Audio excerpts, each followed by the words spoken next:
Welcome to Subramani. This is a nice topic that I like to cover. So this man says, I visited your website, which was sorry but not updated for 2 years, and I've been seeing a lot of your YouTube channels, and I've also been following you on Twitter, and I think it has some great views on investing. And two articles which caught my attention was one where you said children trapped in parental EMIs, and the one which you took a lot of vacations, and the one which you buy a house. So about 2-3 of them on which he's been interested, and he said two.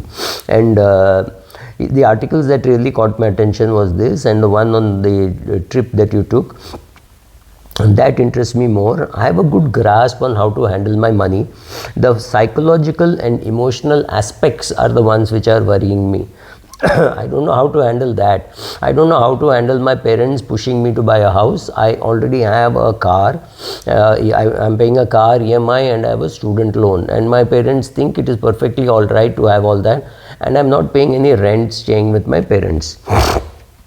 And I found that a lot of my money has been thrown away because I've been doing things which I have done with friends, which I don't really enjoy so much. I went for a musical where I paid 6,000 rupees for a ticket, and I thought that was too much, but I did spend it. I'm earning and I'm paying. So I am paying for a car EMI, I'm paying for my student loan, and I don't think I'm doing something very different from what others are doing. However, some of these visits to discourse and vacations are not something which is of my liking. I would rather go to a quite meditative kind of a place for my vacation. Unfortunately, I do not have friends in that category. Lot of fun. I've had a lot of fun with friends, but I've not really enjoyed as much as I thought I would have enjoyed, and I think I should go maybe on lonely trips. However, it would be I could have scaled back some of those trips. How do you deal with disappointing the ones you love and your best friends, right? So this is a good, very fair question. And one thing I like about this boy stroke girl does not want his stroke, her name revealed.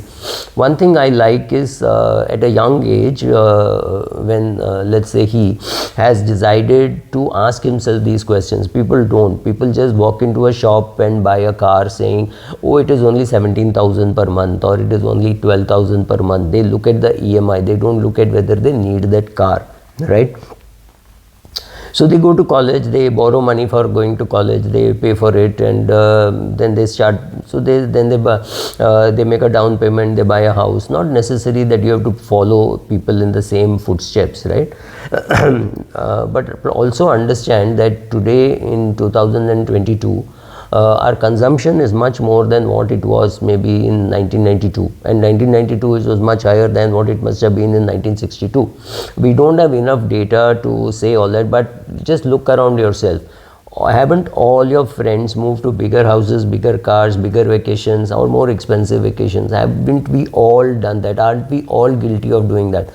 Some of us can afford it, some of us can't afford it. But after doing it, if you feel guilty, or you feel, oh, I shouldn't have done it, I don't need such a big house, I don't need such a big car, take action. A car may not be worth selling because the minute you drive out in a big car, the value has already fallen 40%. Hold it for 3 years, 4 years, and then get rid of it and get a smaller car, whatever. Corrections are possible. Even with a house, corrections are possible. So make sure that you are happy with what you are doing, right? That is more important.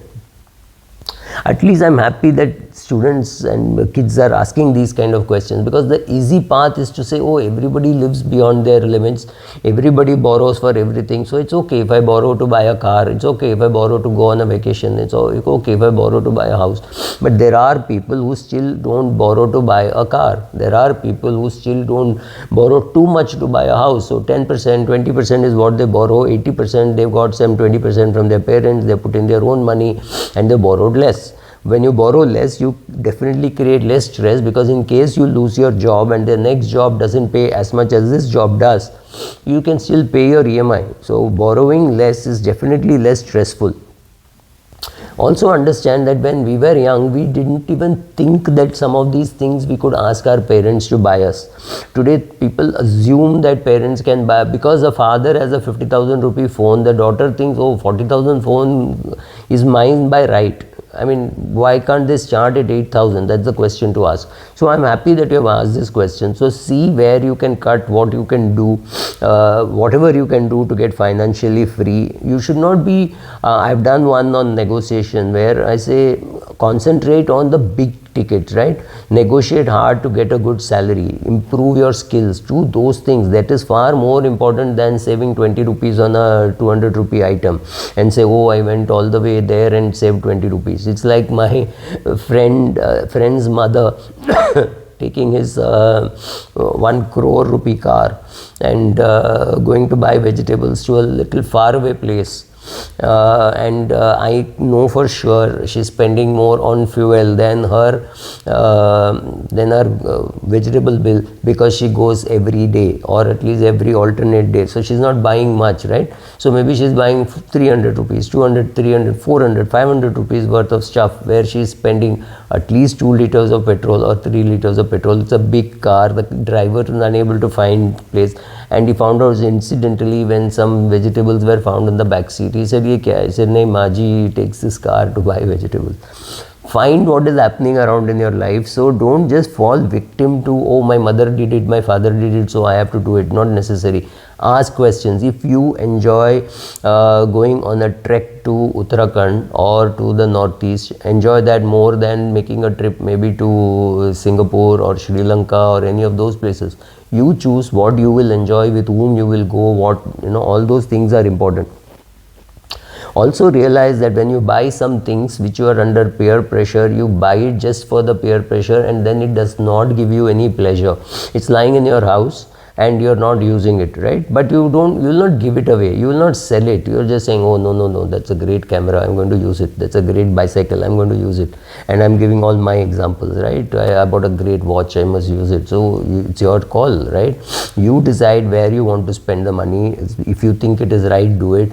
Don't fall for the card that, oh, everybody lives beyond their means. Don't do it, because if you live within your means, whatever it means earlier financial freedom. Two things are important. One is because you're spending less, maybe you're investing more, so you will have more money. And second, because you're spending less, you will need less for retirement anyway, right? So a person spending 50,000 a month may need 2 crores. A person spending 5 lakhs a month may need 20 crores, right? So that is what this is just given as an example for just for calculation purposes, but that's important. So you realize that, and don't get into the decades of trap saying, oh, you have to buy a house, ye ek hi baar ghar kharidega, 3 BHK kharid lo, so what if it is there, oh, it's very far away from the station, but it doesn't matter, you will buy a car.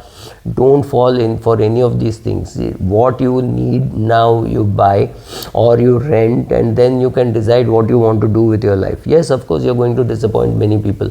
Your father, father-in-law, brother, your friends, you may be disappointing a lot of people, but then you are living for yourself. It's important what you decide, what is good for you.